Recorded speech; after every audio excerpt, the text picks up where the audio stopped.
All right, welcome back to another segment of Bayou Time, and we have the parish president of Lafourche Parish joining us now, Mr. Archie Chaisson. Mr. Parish President, how are you today? It's another Monday, Martin. It's good to be here. Yeah, no doubt. And, we've been talking a lot, and I cannot go visit, and I'm sure you're the same way, because people expect that you can move mountains and you have all the information with this COVID. And that's why I bring all these doctors on, because they answer as much as they can, but it's even fluid amongst the doctors to give you specifics, because this variant has really created a lot of problems. I was looking over your Lafourche numbers and your cases, but I'm gonna let you give it in your own words. What was the weekend like for Lafourche Parish? And I guess that includes Friday. Yeah, so it was I guess a better weekend or a better Monday than we've seen the last couple of weeks. 331 cases so over 3 days, which is 100 few cases a day, which is not as bad as it had been. I think last Monday we saw 600 cases on the Monday. So luckily positivity dropped another percentage point, which was good. Hopefully, again, that's the beginning of a trend, right? We've seen a shift up and down over the last couple of weeks, but a small drop today as we looked at the daily positivity rates. 196 people region-wide in the hospital. But the interesting point to talk about that is that only 19 of those cases, those 196 people in the hospital, are non-vaccinated or were vaccinated people, which tells you that the vaccine works, which tells you that symptoms are much less.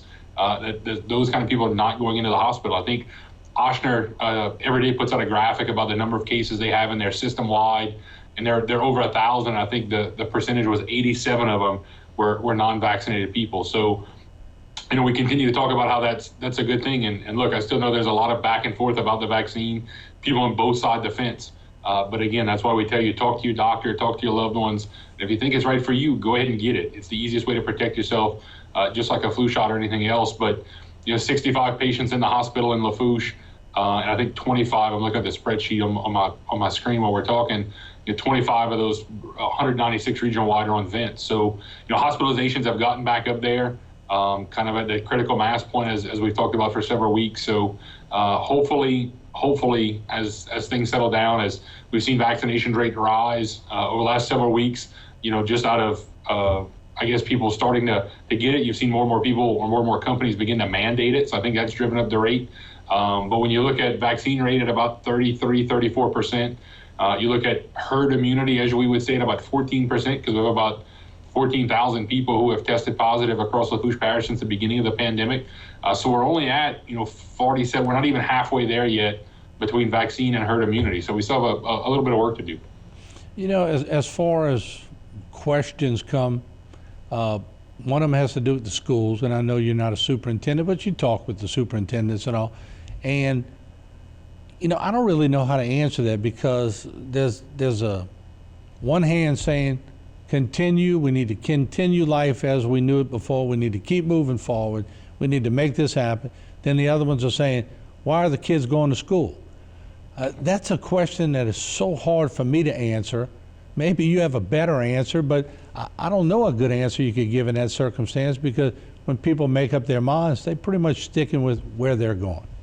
Yeah, and it's a tough call for us as local leaders. I know if you talk to Superintendent Martin, he would say the same thing.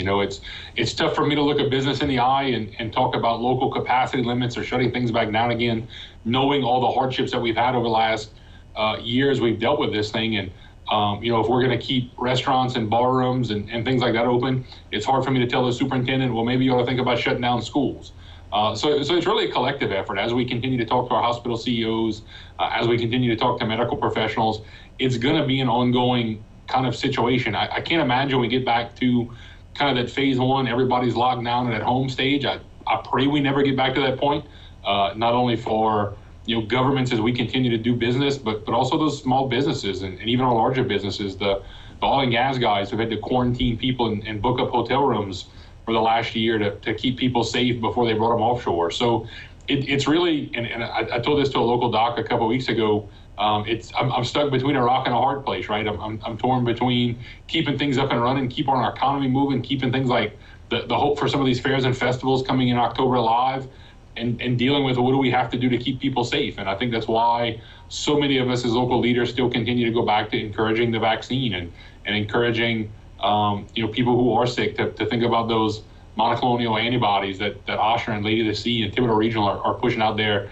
If you do get it, get you back on your feet better, gets you back up and running quicker. So it's really tough, and there is no right answer. I don't think, Martin. You look at there was a Health and Welfare Committee up at the Capitol today that got a little raucous, and I think it's still going on. There's so much back and forth about what is out there on social media, in the media about half of the dogs being on one side of it and half of the doctors being on the other side of it. It's hard to kind of ride a middle rope when you have differing opinions and so far differing opinions and people wanting to pull you in either direction. And real quick, we have about a minute left, but Dr. Ben Adams said last week, Dr. Mary S.J. backed it up today. Not that he needs backup, but it's good to hear from multiple doctors saying, Martin, that rate well over 90% is holding true.